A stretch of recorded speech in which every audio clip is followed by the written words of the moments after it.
আমাকে আপনি এই কথা বললেন, আপনি হুজুর ইচ্ছারম ধমকায় টমকায়, হুজুর আর কথা নেই, একটু ইনজেকশন দিয়েছু, হে ওই রোগীরে জানতেছে। কিছুক্ষণ পর ডাক দিয়ে কয়, বু আলী সিনা মনে কষ্ট নিছেন নি? কয় কষ্ট মানি। কেন কষ্ট নিছেন? আমি তো আপনার গায়ে হাত দিই নাই, আপনার তো আমি গায়ে হাত দেই না, আপনি কষ্ট নিলেন কেন? আপনি বললেন কি? কয় রে বু আলী সিনা বুঝো, আমার একটা মুখের কথা যদি তোমার কলিজা পর্যন্ত জ্বলিয়া যায়, পুড়িয়া যায়, ওই আমি বান্দার জবানের তেলাওয়াত দিয়ে যদি বান্দার শরীরে দম দেই, কেন অ্যাকশন হবে না? আউলিয়ারা কারে উকবা ইখতিয়ার, জাহেলারা কারে দুনিয়া ইখতিয়ার। আল্লাহর মুহাব্বত তাকওয়া ছাড়া কোনোদিন মানুষ লাইনে আনা সম্ভব না।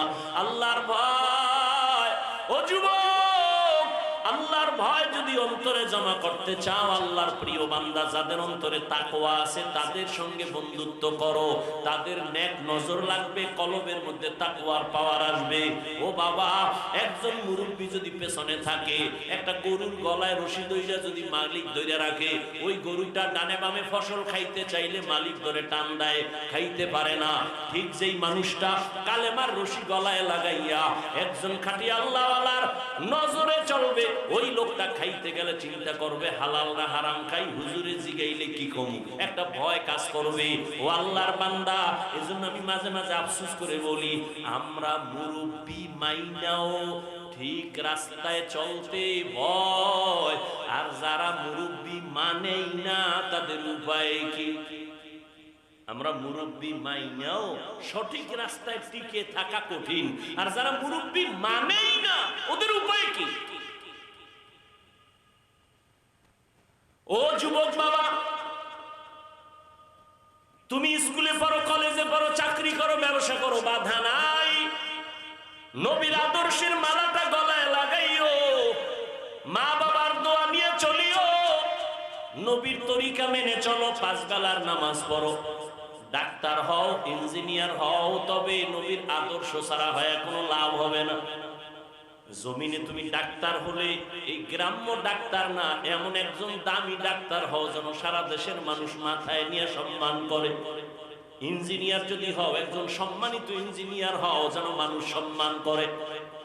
আমার দেশের ডাক্তার বিদেশে নিয়ে যায় টাকা দিয়া চিকিৎসার জন্য, নাই? তুমি এমন ডাক্তার হইও সম্মান তোমার উপরে থাকবে। আর সেই সম্মানের ডাক্তার যদি হতে চাও, সম্মানের জীবন যদি চাও, 2টা পুঁজি তোমার লাগবে। 1 নাম্বার পুঁজি সুস্থতা, আর একটা পুঁজি হলো সুন্দর চরিত্র।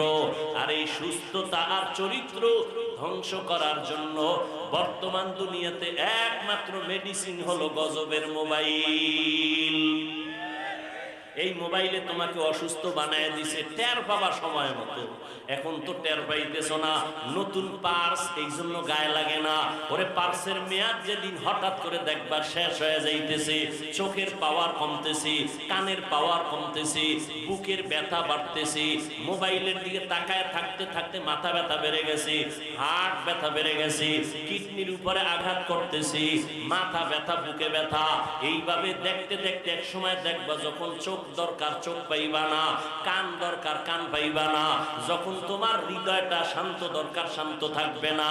ওরে আমি হুজুরের কথা না, গুগলে গিয়া সার্চ দিয়া দেখো, টাচ মোবাইল দেখলে শরীরের কি কি ক্ষতি হয়, ওখানে বিজ্ঞানীরা, চিকিৎসা বিজ্ঞানীরা ডিটেইলস লিখে দিয়েছে। এই মোবাইলের কারণে তোর চেহারা নষ্ট, এই মোবাইলের কারণে তোমার বডি পুরা নষ্ট, কাটন কাটন হয়ে গেছো, অন্যদিকে চরিত্র তোমার শেষ। মা বাবায় তোমারে ভালো জানে না, মনে মনে কষ্ট, তোমার চরিত্র ভালো না। তোমার চরিত্রের কারণে আলেম ওলামারাও তোমাকে ভালো জানে না, তোমার চরিত্রের কারণে তোমার শিক্ষকেরা ভালো জানে না। এই মোবাইলকে কেন্দ্র করিয়া মা বাবার সাথে কত বেয়াদবি করেছো, এই মোবাইলকে কেন্দ্র করে শিক্ষকের সাথে বেয়াদবি করেছো, এই মোবাইলকে কেন্দ্র করিয়া মুরব্বীর সাথে বেয়াদবি করেছো। এখন তোমার বেঁচে থাকা মরে যাওয়া সমান হয়ে গেছে। এখন তোমার চরিত্র নাই, তোমার শরীরটাও সুস্থ নাই, দিন দিন শুধু অসুস্থতা বাড়তেছে। ও যুবক বাবা, এখনো সময় আছে, তওবা করো। একজন খাঁটি আল্লাহওয়ালা, যার বয়ানে দিলটা নরম হয়, চোখে পানি আসে। ও বাবা, আসলে আমরা তো কোনো দলের ক্যানভাস করি না।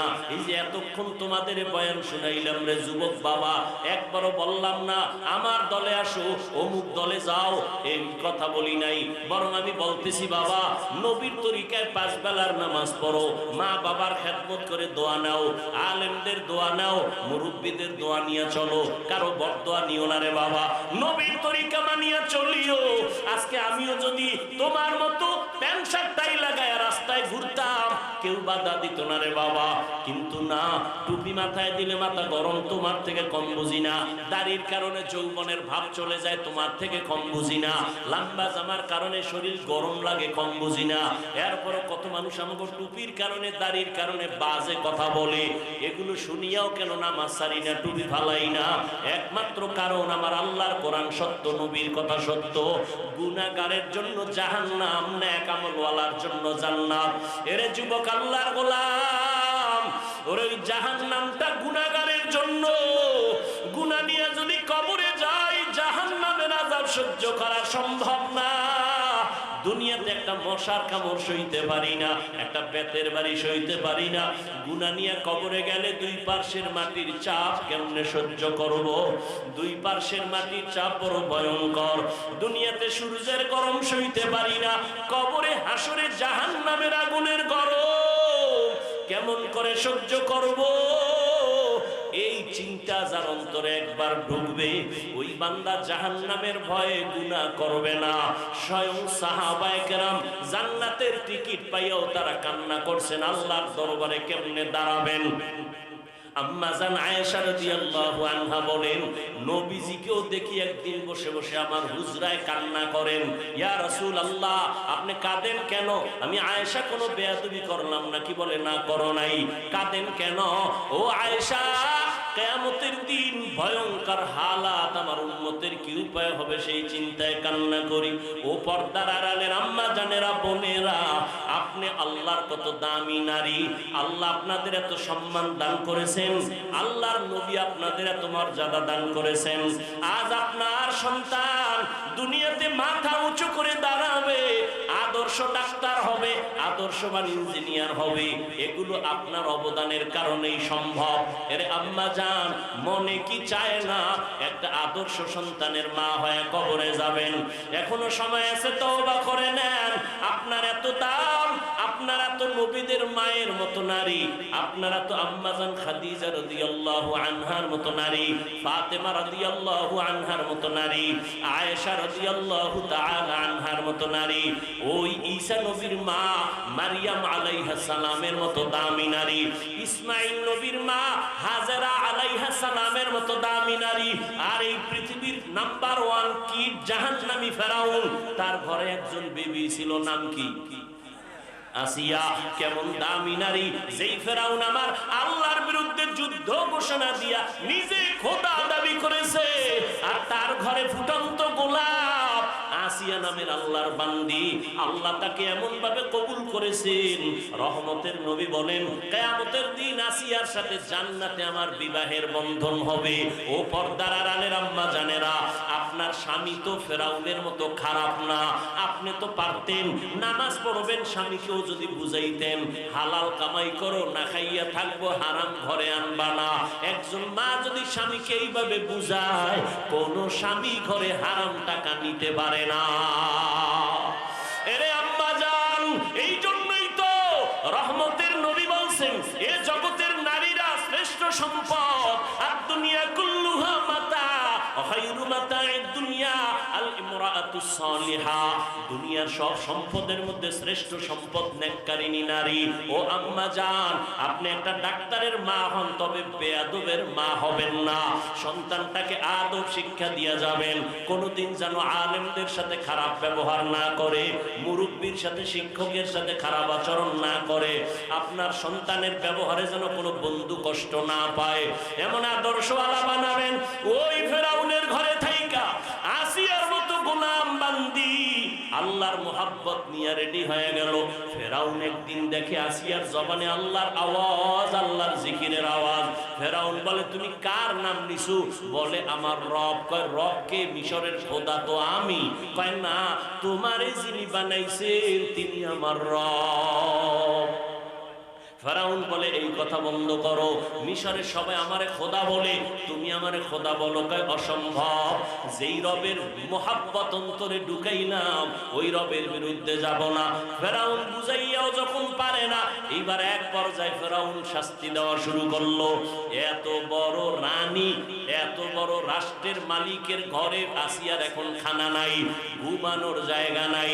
এক পর্যায়ে আসিয়ার বিরুদ্ধে হুলিয়া জারি হয়ে গেল, আসিয়া রেডি হও, তোমাকে শুলিবিদ্ধ করে মেরে ফেলা হবে। মিশরের মানুষ জেনে ফেললো ফেরাউনের স্ত্রী ফেরাউনের খোদা বলে মানে না, ফাঁসি দিবে ফেরাউন। মানুষজন তারিখ যাই না, লোকজন হাজির হয়ে গেল ময়দানে। ফাঁসির মঞ্চ সাজানো হলো, আসিয়াকে ফাঁসির মঞ্চে নেওয়া হবে। আসিয়া চোখের পানি ছেড়ে কান্না করে, আল্লাহর কাছে ক্ষমা চায়। ও আল্লাহ, ফেরাউন আমারে তাড়ায় দেয়, খানা দেয় না, তুমি আমারে দূরে সরায় দিও না। হঠাৎ তাকায় দেখে মূসা নবী হেঁটে যায়। আসিয়া ডাক দিয়ে কয়, নবী মূসা, আমার হালাত জানেননি? কয়, জানি। আমি জানতে চাই, আপনি তো আল্লাহর সাথে কথা বলেন, আমার আল্লাহ আমার উপরে এখন রাগ না খুশি?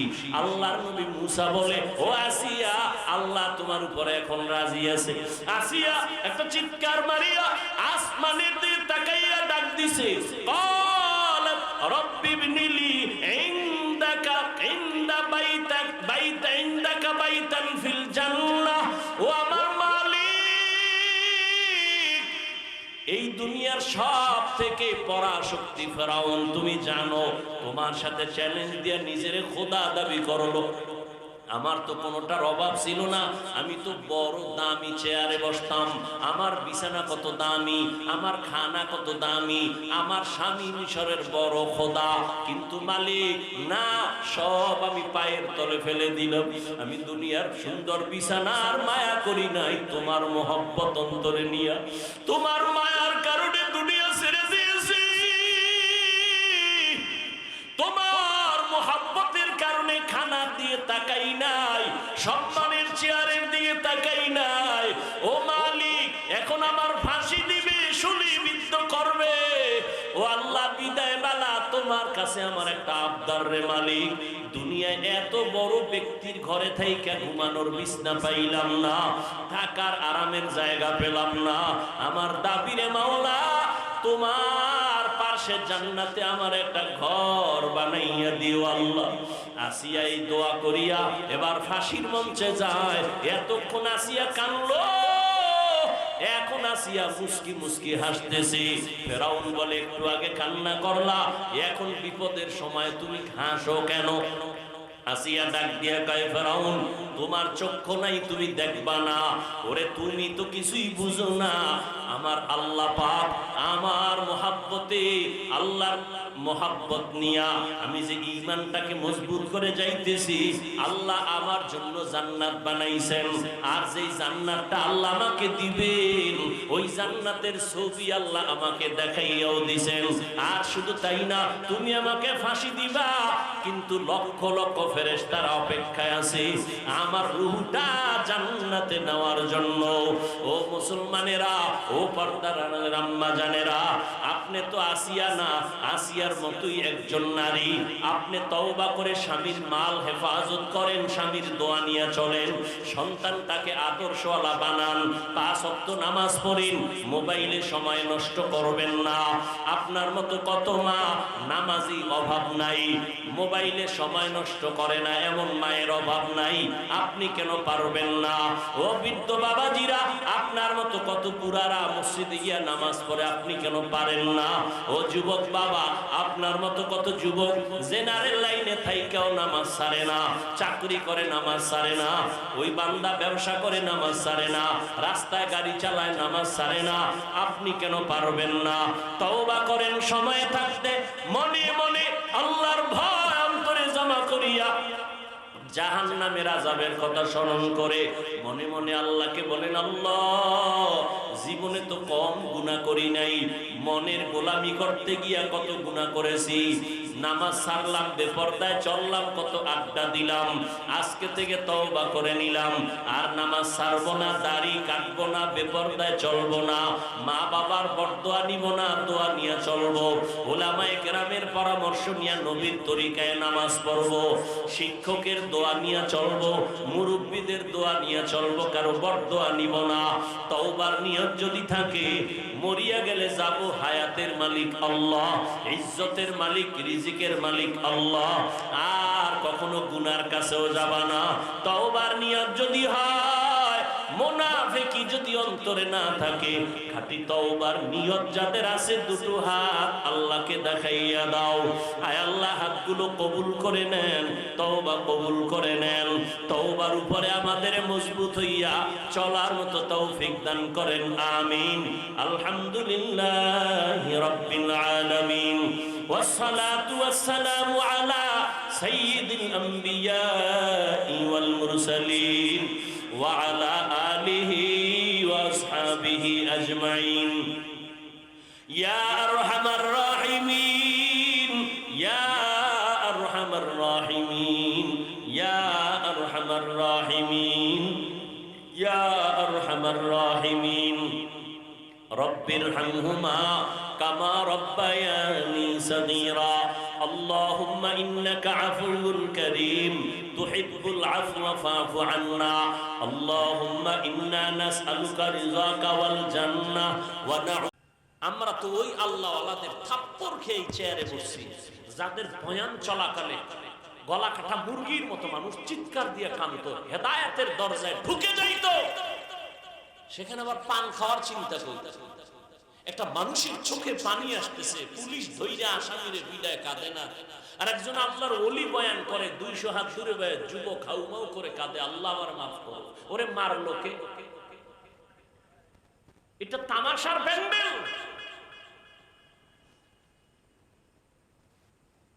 মানুষের হৃদয় কলব থাকবে আল্লাহমুখী হয়ে, কারণ এই মুহূর্তে প্রত্যেকটা সেকেন্ডে সেকেন্ডে আল্লাহ পাকের সাকিনা রহমত অবতীর্ণ হচ্ছে, একজনের কলবে ডুববে, ও আল্লাহর ওলি হয়ে এখান থেকে চলে যাবে।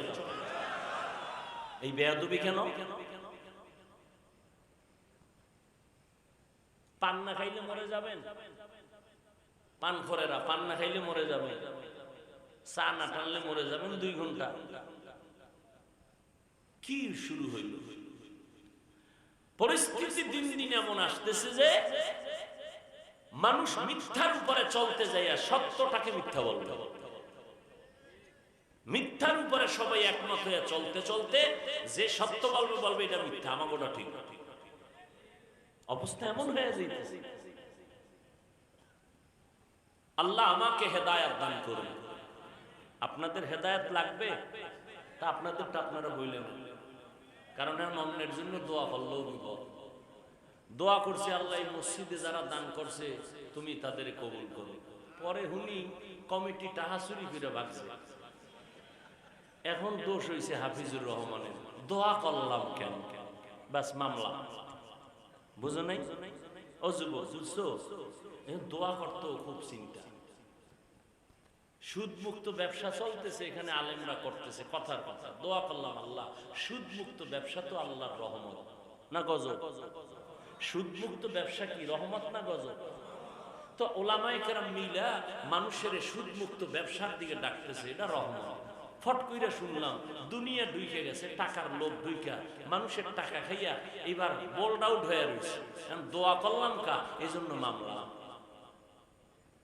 কয় মরাডারে মারো কেন? কয় লড়ে কেন? আল্লাহ হেদায়েত দান করুন। বয়ানে ওঠার আগে বাঙালি তো খুব ইনজেকশন দেয় হুজুর, আজকে ভাড়ায় লাগে কি এই অবস্থায় এলাকা দেশ গরম বানায় হুজুরও পাম পাইয়া এমন চেতা দিছে বয়ানে, একজন আলু বাজায় লাগছে প্যাস। এই মোনাফেকটা যেটা হুজুরের বুঝাইছিল এটা দৌড়ে কি তুমি না হুজুরের কইলা, আমি কইলি হুজুরে কইল বুঝবে না দেশের কি পরিস্থিতি।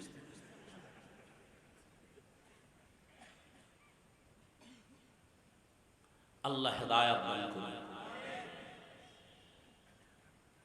ফ্যান নাই, গরম লাগে।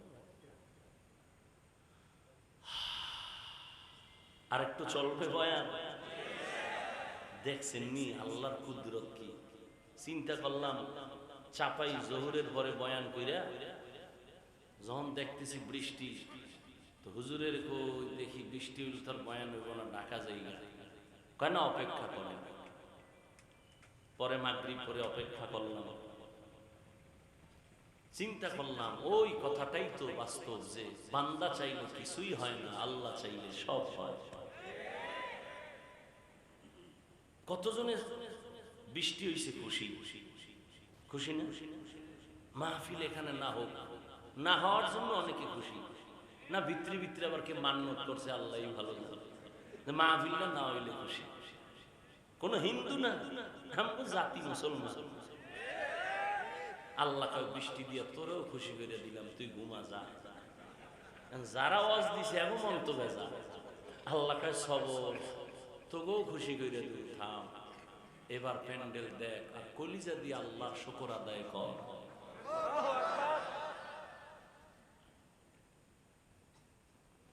বান্দা চাইলে কিছুই হয় না। কিও ভাই আপনি পিছিয়ে যান কেন? আমার কথায় সন্দেহ।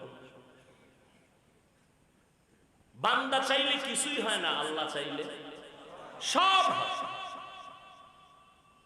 হ্যাঁ, বান্দা চাইলেও হয় যদি বান্দার চাওয়াটা আল্লাহর চাওয়ার সাথে মিলে যায়। ইয়া ইলাহি मुझसे मुझको दूर कर, ताके देखो मुझ में तुझको एक नजर। या इलाही तू मेरा माबूद है, या इलाही तू मेरा माशूक है। একজন সালা খন্ডিত বয়ে বয়ে কয় হুজুর এটি না কইলে সারে না, এটি বুঝেনি কেউ, খুব যুক্তিবাদী বয়ের। হুজুরকে ভুল ধরার জন্য একদল মানুষ 24 ঘন্টা অপেক্ষাই থাকে, যেখানে কথা লাগে না হেন বক বক করে। আছে না? দোকানে বইয়া চাপাবাজি করতেছে, যে হ্যাঁ পাম দেয় আর ফিরি খায়। একজন আওয়ামী লীগের লোক পাইয়া কয় বিএনপি শেষ। দেখছো তো তোরা আবার খারাই যাবে, ভয় নেই, লাডি রেডি রে। এই খুশিতে কয় এই এর চাল একটা বনরুলি দাও, ঠিক নেই। ফট করে একজন বিএনপির লোক আইছে, মজবুত হয়ে খারাপ, কোনো ভয় নেই, আওয়ামী লীগ গেছে গেছে 49 বছরের আগে চোখ ফোটাইবে না। বিএনপির লোক শুনে চমৎকার একটা কথা কইছে, এই রুটি চা কলার সাথে একটা কেকও দাও, জনমের মতো খাইতেছে। আর একজন আইছে এইভাবে একজন আর চাপাবাজি কইরা দোকানে 13 কাপ চা খাওয়া শেষ। ফট করে আইছে প্রাইমারি স্কুলের মাস্টার, হেতু শিক্ষিত, হেরো মগা মনে কইরা হেরো কয় চা কেমন আছেন, আমার চিনেন নি? না, আমি তো সৌদি 3 বছর ছিলাম, কুয়েতে ছিলাম 2.5 বছর, কাতারে ছিলাম 2 বছর, কানাডায় ছিলাম 1 বছর, সিঙ্গাপুরে 1.5 বছর। সারে কয় তা তো আমি ভূগোল সম্পর্কে খুব অভিজ্ঞ। হ্যাঁ 4 বছর ছিলাম। এইবার সারে বুঝছে যে রাস্তা চাপাবা, এই যে এত কিছু কয় সারে চায়ের অর্ডার দেয়, সারে বুঝে পাইছিল একটা চাপাবা। স্যার কানাডা কুয়েত কাতার সব ঘুরলেন, ভূগোল সম্পর্কে তো অনেক অভিজ্ঞতা আপনার। হ্যাঁ 4 বছর। আল্লাহ ইয়া আইয়ুহাল্লাযীনা আমানুত্তাকুল্লাহ ওয়া কুনু মা'আস সাদিকিন। আল্লাহ তাআলা বলেন, আল্লাহকে ভয় কর। জমিনের মধ্যে আমার প্রিয় কিছু বান্দা বান্দি আছে। কি ভাই না পারলে থাক, ঝামেলা করবেন না, এখন শেষের দিকে ডিস্টার্ব করবেন না। আল্লাহ আমাদের হেদায়েত দান করুন, আল্লাহ মাহফিল কবুল করেন, আয়োজনকারীদের কবুল করেন, যারা আসছেন আল্লাহ সবাইকে কবুল করেন। মান তাওয়াজা লিল্লাহ রাফাআহুল্লাহ, যে নিজের বিনয়ী হয়ে চলবে, ছোট মনে করে চলবে, আল্লাহ তার মর্যাদা বাড়ায় দেবে। নিজেকে যদি বড় বানাতে চাও হে মুমিন, বড়দের কদমে নিজেকে করে দাও বিলীন। मिटा दो अपना हस्ती को अगर कुछ मर्तबा चाहो कि दाना खाक में मिलकर गुले गुलजार होता है।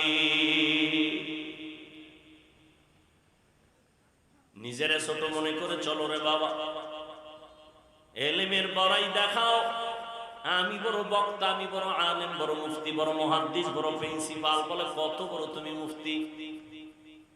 হাটহাজারীর মেখল মাদ্রাসার মুফতি ফয়জুল্লাহ রহমাতুল্লাহ আলাইহি থেকে তুমি বড় মুফতি হতে পারবা না। কে সে মুফতি ফয়জুল্লাহ?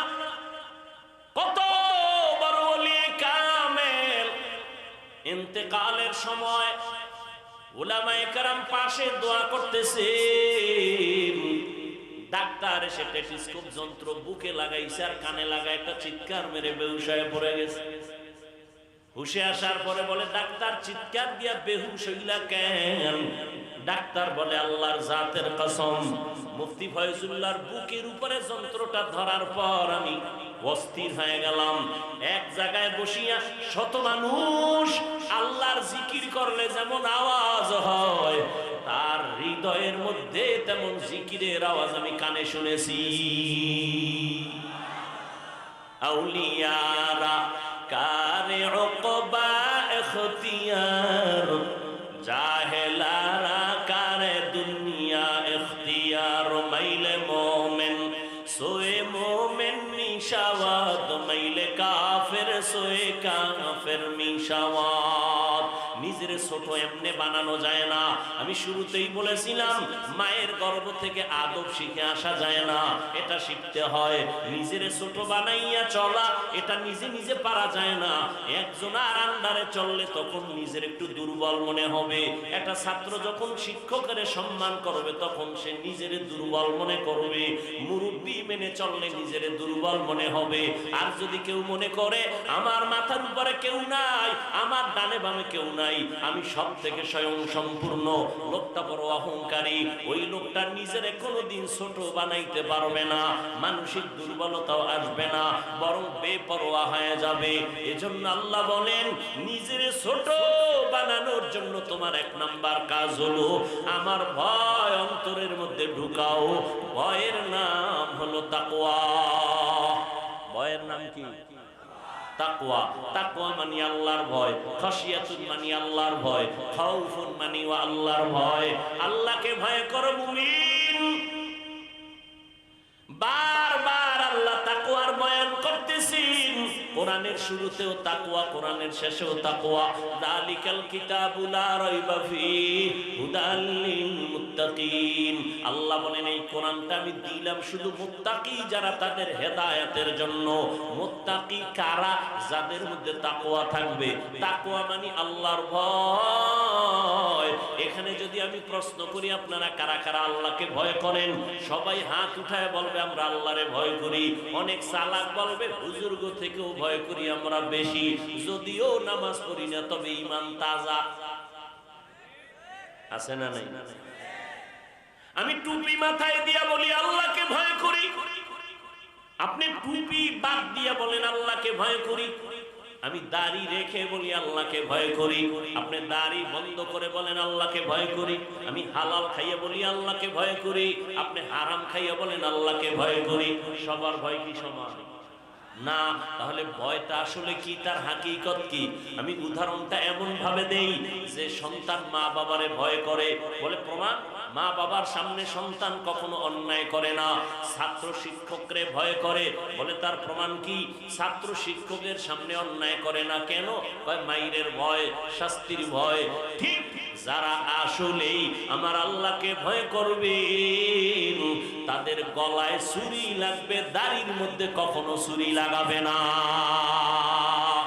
हर के दारत खौफे हक दर दिल मदम जन्नतुल मअवा दे हक उरा मकाम जुज़बा हक ची जे मखाद इंसुजा फजले उआ मस्त दर जुमला जहां।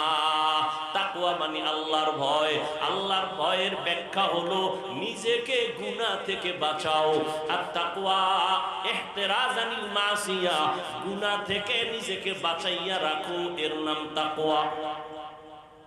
وأما من خاف مقام ربه ونهى النفس عن الهوى فإن الجنة هي المأوى। আল্লাহ বলেন যারা কিয়ামতের দিন আমার আদালতে দাঁড়াইয়া হিসাব দেওয়ার ভয় দুনিয়াতেই নিজের গুনাহ থেকে বাঁচাবে, ও নবী জানায় দেন তার ঠিকানা জান্নাতুল মাওয়া। তাকওয়া এমন একটা দামি সম্পদ, এটা অর্জন করলে মরার আগে 6 পুরস্কার। দুনিয়াতে পুরস্কার কয়টা? কার জন্য? কার জন্য? মুত্তাকি যারা তাকওয়াওয়ালা। আর পরকালে 2 পুরস্কার দিবেন আল্লাহ। পরকালের প্রথম পুরস্কার বিনা হিসাবে জান্নাত। পরকালে তাকওয়াওয়ালাদের জন্য দ্বিতীয় পুরস্কার পর্দা ছাড়া ডাইরেক্ট হবে আল্লাহর সাথে মোলাকাত। ও ভাই, আমরা এত পাও দইরা বুঝাই, আচ্ছা আপনি মানেন না কেন? আমাকে এখানে অনেক শিক্ষিত মানুষ বলেন তো, রসুলের দেওয়া আদর্শ পৃথিবীতে এর থেকে আর ভালো কোনো নবীর আদর্শের থেকে আরো উত্তম কোনো আদর্শ আছে কিনা একটু বলেন তো। আমি আল্লাহর কসম করে বলি, যদি কেউ বলতে পারেন হ্যাঁ নবীজির আদর্শ থেকে শেখ মুজিবুর রহমান সাহেবের আদর্শ উত্তম, আমি সেটা গ্রহণ করব, নবীরটা বাদ দিব। কেউ যদি বলতে পারেন জিয়াউর রহমান সাহেবের আদর্শ মদিনাওয়ালা রসুল থেকে দামি, আমি নবীরটা বাদ দিয়ে তারটা নিব, বলবেন কেউ? নবীর থেকে দামি আদর্শ কারো কাছে আছে? আব্রাহাম লিঙ্কনের আদর্শ, মাও সেতুনের আদর্শ, লেনিনের আদর্শ, কার্ল মার্কসের আদর্শ, এক কথায় দুনিয়াতে যত আদর্শ শুনো সব আদর্শগুলো নাপাক, একমাত্র পবিত্র আদর্শই হলো মদিনাটা। নবীজির আদর্শ পাক না নাপাক? অন্যটা নাপাক কেন? মানুষটাই নাপাক, ওর দেমাগ নাপাক, খায় নাপাক, হালাল খাইয়ে এবার মদ, ভাত খাইছে 3 বেলা হালাল, এরপরে মদের বোতল নিছে, এটাও হারাম, ভিতরেরটাও হারাম করে ফেললো। আর আমার নবী কেমন পাক, যে নবী দুনিয়াতে আসা থেকে ইন্তেকালের আগ মুহূর্ত পর্যন্ত একটা মিথ্যা কথা বলেন নাই। আসেনি এমন কোন নেতা মিছা কয় না? কথা বলেন না কেন? বরং মোবাইলটা কানে লাগায় ঘরের ভিতরে বইয়া পাওনাদারে যখন টেলিফোন করছে, কইও আমি জমিনে নাই, মোবাইল কানে নিয়ে ঘরে বইয়া আমি জমিনে নাই। এই মোবাইলের দ্বারা কি পরিমাণ মিথ্যা কথার চর্চা হচ্ছে। আল্লাহ মিথ্যা থেকে হেফাজত করেন। মিথ্যা বড় মারাত্মক অপরাধ। আল কিযবু ইউহলি, মিথ্যা মানুষকে ধ্বংস করে দেয়। ওয়াইলু ইয়াউমাইযিল লিল মুকাদ্দিবিন, ওয়াইলু ইয়াউমাইযিল লিল মুকাদ্দিবিন, ওয়াইলু ইয়াউমাইযিল লিল মুকাদ্দিবিন। মিথ্যাবাদীর জন্য জাহান্নাম, মিথ্যাবাদীর জন্য ওয়াইল নামক জাহান্নাম, মিথ্যাবাদীর জন্য ওয়াইল নামক জাহান্নাম। ও যুবক, ও পর্দার আড়ালের আম্মা জানেরা, বৃদ্ধ বাবাজি, তাকওয়া এত দামি একটা সম্পদ। নবীজির উত্তম আদর্শ কত দামি, যে নবী জীবনে একটা মিথ্যা বলেন নাই। কেমন একজন নবী পাইছো উম্মতেরা চিনলি না, কেমন মায়ার নবী আমার। যেই নবীর 63 বছর হায়াতে কোনদিন একটা গালি কাউকে দেন নাই। নবীর সামনে দাঁড়াইয়া কত বেঈমান গালি দিছে, নবী একটা গালির জবাবও দেন নাই। কেমন মায়ার নবী আমার, যে নবী চোখ গরম করে কারো দিকে তাকান নাই। কেমন নবী, রহমতের নবী। কেমন আল্লাহ বলেন মুসা নবী আমার বন্ধু, ঈসা নবী আমার বন্ধু, ইব্রাহিম আমার বন্ধু, ইউসুফ আমার বন্ধু, দাউদ আমার বন্ধু, ইসমাইল নবী আমার বন্ধু, মুহাম্মদ আমার বন্ধু।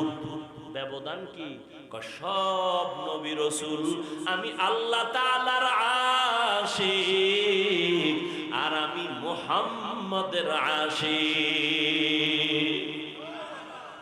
ব্যবধান আছে না নাই? সব নবী রাসূল কার আশিক? আল্লাহর আশিক। আল্লাহ কার আশিক? রহমতের নবীর আশিক। ঠিক তেমনি ভাবে আবু বকর নবীর আশিক, ওসমান নবীর আশিক, সব সাহাবায়ে কেরাম আমার নবীজির আশিক। আর আমার নবী হলেন একমাত্র ওমরের আশিক। নবী এই জন্যই বলেন লাউ কানা বাদি নবিয়্যুন লাকানা ওমর, আমি মুহাম্মদের পরে যদি আল্লাহ আরেকজন নবী বানাইতেন ওমর আমার পরের নবী হতো। কত দাম ওমরের, কত বেড়া। 27 বছরের যুবক হযরত ওমর, 27 বছরের যুবক তরবারি নিয়ে যায় নবীর গর্দান কাটার জন্য। 27 বছরের যুবক তরবারিটা ফালাইয়া নবীর সামনে গিয়া কালেমা পড়ে আবার তরবারি নিয়ে দাঁড়ায় বাইতুল্লাহর পাশে কয় মক্কার মুশরিকের দলায় মুহাম্মদের বিরুদ্ধে, দ্বীনের বিরুদ্ধে একটা কথা বলবি, নবী লাগবে না, আমি ওমরের তরবারি যথেষ্ট, সামনে দাঁড়া। 39 জন মুসলমান নবীর হাতে গোপনে আছে, মহিলা আছে 11 জন। ওমর আইসা 40-এর কোঠা পূরণ করে কয় গোপন হবে না, ওপেনে দাওয়াত চালায় না। সেই ওমর কত বড় দামি। তাকে প্রশ্ন করা হলো তাকওয়া কাকে বলে? ওমর বলে পথ দিয়া চলে, কাটাওয়ালা পথে চলতে কেমন? বলে অনেক অনেক কঠিন। বলে তাকওয়া এর চেয়ে আরো কঠিন। ওমরের খেলাফত চলতেছে, তিনি খলিফাতুল মুসলিমিন। ঈদুল ফিতর, ঈদ আসতেছে, ঈদের 2-1 দিন আগে তার বিবি সাহেবা বলতেছেন ও খলিফাতুল মুসলিমিন, আমাদের কেনাকাটা লাগবে না, তবে সন্তানের কিছু পোশাকের দরকার। ঈদ আসছে, কিছু কেনাকাটা লাগবে, আমাদের প্রয়োজন নাই। সন্তানের বাজার পোশাকের প্রয়োজন, সন্তানের কিছু কেনাকাটা লাগবে, পোশাক লাগবে। কে কয়? বিবি খলিফাতুল মুসলিমিনের। খুব খেয়াল করেন, আল্লাহর ভয় কি জিনিস বুঝেন? আল্লাহর ভয়। বিবি কয় আমাকে বাজার লাগবে না, ঈদ আইছে, সন্তানের পোশাক দরকার। ওমর বলে আমার তো টাকা পয়সা নাই। পুরা দেশের চাবি তার হাতে, পুরা রাষ্ট্র তার কথায় উঠে আর বসে। সেই ওমর, বিবি বলছে আমাকে বাজার লাগবে না, সন্তানের পোশাক লাগবে। রাষ্ট্রের প্রধান হযরত ওমর বলে আমার কাছে টাকা নাই। বুঝেননি কিছু? আল্লাহ বুঝার তৌফিক দান করেন। আসলে বয়ান যা করি, আসল থিম যেখানে কাজ করে বুঝ। আসল জিনিসটা কি? বুঝ। আপনি বুঝছেন টুপি না পরলেই শান্তি, আর আমি বুঝছি টুপি পরলেই শান্তি। বুঝ। আপনি বুঝতেছেন দাড়ি না রাখলেই যৌবনের ভাব চলে আসবে। তোমাকে দাড়ি কামানো যেদিন থেকে বাড়ছে, হারবাল কোম্পানিও বাড়ছে। আল্লাহ হেদায়েত দান করুন। দাড়ি কামাইলে জীবনে কিছু হোক না হোক ওই বিষয়ে বিস্তারিত টাটকা বয়ান অন্য সময় করছি, তবে আজকে একটু বলি আধা সেকেন্ড। দাড়ি কামাইলে কিছু হোক না হোক যৌবন থাকে না, এটা লেখা নিয়েও ভালো করে। আল্লাহ হেদায়েত দান করুন। ওমর বলে সন্তানের পোশাক কিনবো, টাকা নাই। এবার বিবি পরামর্শ দেয়, আচ্ছা তাহলে একটা কাম করেন, কি কয়, অর্থ মন্ত্রণালয় আপনি অর্ডার দিলেই তো হয়ে যাবে। আপনি অর্ডার দেন আগামী মাসের বেতনটা দিয়ে দিতে, অগ্রিম। তাকওয়া বড় কত দামি সম্পদ। খলিফাতুল মুসলিমিন বিবি সাহেবা প্রস্তাব কানে নিয়ে চিঠি লিখছেন। তার ওই সময়ে অর্থ মন্ত্রণালয়ের জিম্মাদারি যার হাতে, তিনি হলেন আবু উবাইদুল্লাহ আবু উবাইদা ইবনুল জাররাহ রাদিয়াল্লাহু আনহু। আবু উবাইদা ইবনুল জাররাহর কাছে চিঠি লিখলেন, ও আবু উবাইদা, আমার 1 মাসের অগ্রিম বেতন আমাকে দিয়া দাও। চিঠি বার্তাবাহক চিঠি নিয়ে আবু উবাইদার হাতে যখন দিয়েছেন, আবু উবাইদা ইবনুল জাররাহ চিঠি পাইয়া খুলে চোখের পানি ছেড়ে কান্না শুরু করলেন। ওমরের হাতের চিঠি পাইয়া কাঁদতেছেন। কান্না কইরা 1 মাসের অগ্রিম বেতন দিবেন পরের কথা, তিনি আবার একটা পাল্টা চিঠি লিখলেন খলিফাতুল মুসলিমিনের কাছে। চিঠি লিখে তিনি চিঠির মধ্যে 2টা প্রশ্ন করেছেন আর বলেছেন, খলিফাতুল মুসলিমিন, আপনি যদি আমার এই 2 প্রশ্নের জবাব দিতে পারেন, আমি অগ্রিম বেতনটা আমি নিয়ে আসবো। প্রশ্নের জবাব দেন। চিঠি লিখে বার্তাবাহকের দিয়ে দিল। বার্তাবাহক চিঠি নিয়ে খলিফাতুল মুসলিমিনের দরবারে হাজির। ওমর চিঠি খুলে দেখেন আবু উবাইদা ইবনুল জাররাহ চিঠির মধ্যে 2টা প্রশ্ন করছেন। এক, খলিফাতুল মুসলিমিন, আপনি যে 1 মাসের অগ্রিম বেতন চাইলেন, আগামী 1 মাস যে আপনি বাঁচবেন তার কোনো গ্যারান্টি আছে কিনা বলেন। আগামী মাস বাঁচবেন তার গ্যারান্টি কয় নাই। দ্বিতীয় প্রশ্ন, আপনি আজকে চেয়ারে বইছেন খলিফাতুল মুসলিমিন, আগামী মাস আপনি চেয়ারে থাকবেন, জনগণ রাখবেনি, তার গ্যারান্টি দেন। কত কঠিন কথা। আপনি আগামী মাস পর্যন্ত ক্ষমতার চেয়ারে থাকবেন না জোহরের আগে ভাগবেন, গ্যারান্টি আছে? আছে। খলিফাতুল মুসলিমিন আবু উবাইদা ইবনুল জাররাহ চিঠি পেয়ে কান্না করে আর বলে, হে মালিক, আমার আবু উবাইদাকে তুমি কবুল করে দিও। আমার অন্তর চোখ খুলে দিয়েছে আবু উবাইদা। বাস্তব তো আমি আগামী মাস বাঁচার গ্যারান্টি নাই, আমার চেয়ার থাকবে কিনা তারও কোনো গ্যারান্টি নেই। এর নাম আল্লাহর ভয়।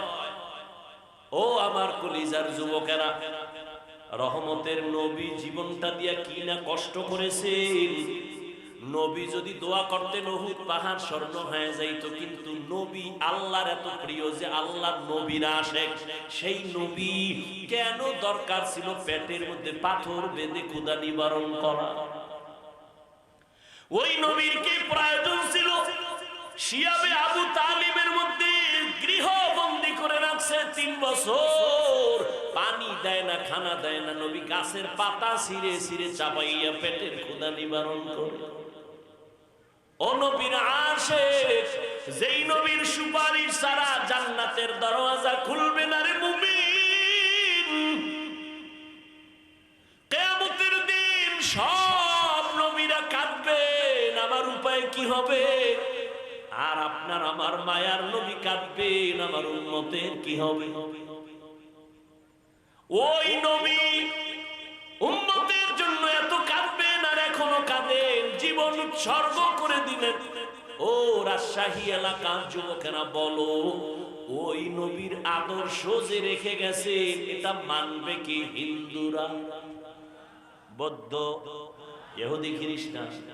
কারা মানবে? কোন দেশে, কোন দেশের মুসলমান? সব দেশের মুসলমানেরা নবীর আদর্শ মানবে, তবে রাজশাহী বিভাগ বাদ। রাজশাহীর মানুষও ভাই সত্য কথা বলেন, মানেন আর না মানেন কোন? রাজশাহীর মানুষের মানা লাগবে না? লাগবে। তো দাড়ি রাখেন না কেন? কি বিয়ার পর বিয়া কপালে আছে তার গ্যারান্টি দাও। যেই পরিমাণ সারা রাত মোবাইলে আকাম করো, তোর কপালে বিয়া নাই, বউ পাবি না, লেখা রাখ। যদি পাও কিছু জল্লাদ, বউ নাই, বউ নাই, সাইডা মাইয়ার জীবনের উপরে আঘাত করেছো, বউ আসবে না, আসবে তোমার ঘরে যদি বিয়া থাকে, বউ আসবে না, আসবে ডানা কাটা ভরি জল্লাদ। ডানা কাটা ভরি আইসা বলবে তোর মায়ের ডানা কাট, ব্যবহার ভালো না। তুমি মগা বলবা তুই যা কবি তাই। কয়েকদিন পর ডানা কাটা ভরি বলবে তোর বাবার ব্যবহার ভালো না, তাড়াতাড়ি ঢাকা লাফেলার ভাড়া নিয়ে থাকবো চলো। তুমি মগা বলবা ভিক্ষা করে খাইলো তোরে মানি চল। এবার তোমার ডানা কাটা ভরি তোমার আম্মার ডানা কাইটা, তোমার আব্বার ডানা কাইটা ঢাকা নিয়ে গেছে তোমারে, ঢাকা ফেলার বাসা ভাড়া নিয়া। এইবার এক রাস্তায় তোমার ম্যাডাম যায়, তুমি আর এক রাস্তায় কাজ করো। কিছুদিন পর তোমারে ফকিন্নি বানাইয়া কয় তোর ডানাও কেটে হিজরত করলাম। হাসিও না, বালিশে মাথা লাগাই চিন্তা করি কাজের কথা। জীবনের আপন তো জীবনের শান্তির ঠিকানা তো একজন সতী সাধ্যী আমার সঙ্গিনী স্ত্রী, আর সেখান থেকে আমার ঐতিহ্য ইতিহাস এ জমিনে জিন্দা রাখবে আমার সন্তান। তো গাছ ভালো না হইলে ওই গাছে আর কি ফলের আশা করা যায়?